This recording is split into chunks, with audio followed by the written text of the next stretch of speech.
Chhatrapati Sambhajinagar upper तहसील कार्यालयाने मागील महिन्यात शहरातील विविध ठिकाणच्या अवैध वाळू ठेक्यांवर कारवाई करून 63 ब्रास वाळू जप्त केली होती। या वाळूचा नुकताच लिलाव करण्यात आला असून 2,56,000 रुपयांना ही वाळू विक्री करण्यात आल्याची माहिती आज सार्वजनिक करण्यात आली आहे। जिल्ह्यात एक वाळू डेपो वगळला तर इतरत्र कोठेही वाळू उत्खननास परवानगी नाही, तरी देखील शहरात विना परवानगी आणि अवैधरित्या मोठ्या प्रमाणावर वाळूची वाहतूक करून आणली जाते। जागोजागी स्थापन केलेल्या अवैध वाळू ठिय्यावर जमा करून त्यांची विक्री केली जाते।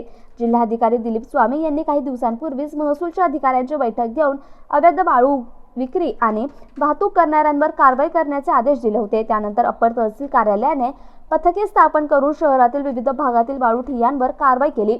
येथील वाळू जप्त करून तहसील कार्यालयात जमा केली। जप्त केलेली 63 ब्रास वाळू तहसील कार्यालयाच्या परिसरामध्ये जमा करण्यात आली होती। उपविभागीय अधिकारी कार्यालयाने 27 फेब्रुवारी रोजी वाळूचा लिलाव केला। लिलावासाठी प्रशासनाने 600 रुपये प्रति ब्रास या प्रमाणे 37,800 रुपये किमान दर ठेवला होता। लिलावासाठी बोली लावण्यात आली होती। शेवटी 2,56,000 रुपयांना सर्वाधिक भाव निश्चित झाला।